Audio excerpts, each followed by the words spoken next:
नमस्कार, welcome to Isha's kitchen diaries. बाहेरून super crispy आणि आतून सॉफ्ट असे कॉर्न कटलेट खायची इच्छा झाली आहे का?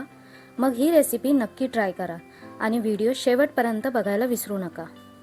सर्वात आधी मी एक मक्याचे दाणे वेगळे करून घेतले आहेत. इथे मी फक्त एक मक्याचा कणीस वापरला आहे. आता यामध्ये 1 चमचा आलं लसूण पेस्ट आणि 2 बारीक चिरलेल्या हिरव्या मिरच्या घालूया. यानंतर एक बारीक चिरलेला कांदा, अर्धा गाजर आणि एक बारीक चिरलेली शिमला मिरची घालूया. आता या कटलेटला मस्त चव देण्यासाठी मसाले घालूया. अर्धा चमचा हळद, 1.5 चमचा लाल तिखट, 1 चमचा धनेपूड, 1 चमचा काली मिरी पावडर, 2 चमचे चिली फ्लेक्स आणि 1 चमचा ऑरिगॅनो आणि चवीनुसार मीठ घालायचं आहे. तुम्ही कटलेटमध्ये अजून कोणता मसाला घालता कमेंटमध्ये नक्की सांगा. आता यामध्ये 3 ते 4 चमचे बेसन आणि 2 चमचे तांदळाचे पीठ घालूया. वरून ताजी कोथिंबीर घालून हे सर्व थोडं थोडं पाणी घालत छान मिक्स करून घ्यायचं आहे.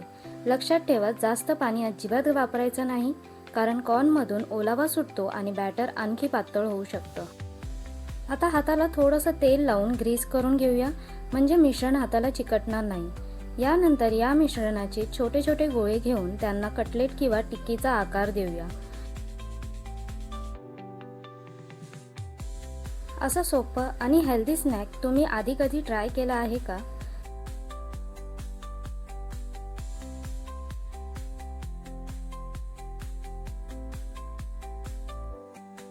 आता हे सर्व कटलेट तेल लावलेल्या चाळणीत ठेवून 7 ते 8 मिनिटे वाफवून घेऊया.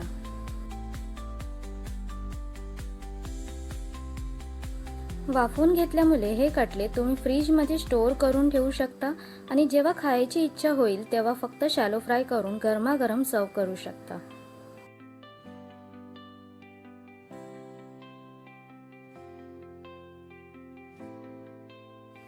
आता हे वाफवलेले कटलेट गरम पॅनमध्ये थोड्या तेलात दोन्ही बाजूने साधारण 5 मिनिटे किंवा छान सोनेरी आणि क्रिस्पी होईपर्यंत शॅलो फ्राय करूया.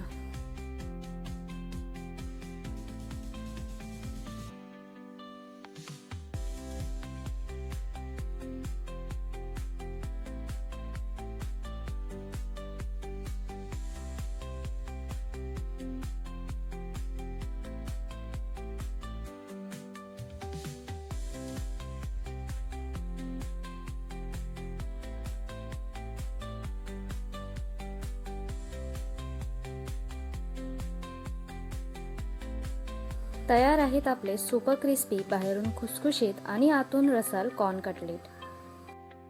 यामध्ये तुम्ही चीज किंवा पनीरही घालू शकता, त्यामुळे हे कटलेट लहान मुलांनाही खूप आवडतील. तुम्ही हे कटलेट कोणत्या चटणीसोबत खाणार, हिरवी चटणी की टोमॅटो केचप, कमेंटमध्ये नक्की सांगा. अशाच सोप्या, झटपट आणि चविष्ट रेसिपीजसाठी व्हिडिओला लाईक करा, चॅनलला सबस्क्राईब करा आणि ही रेसिपी तुमच्या मित्रमैत्रिणींसोबत नक्की शेअर करा.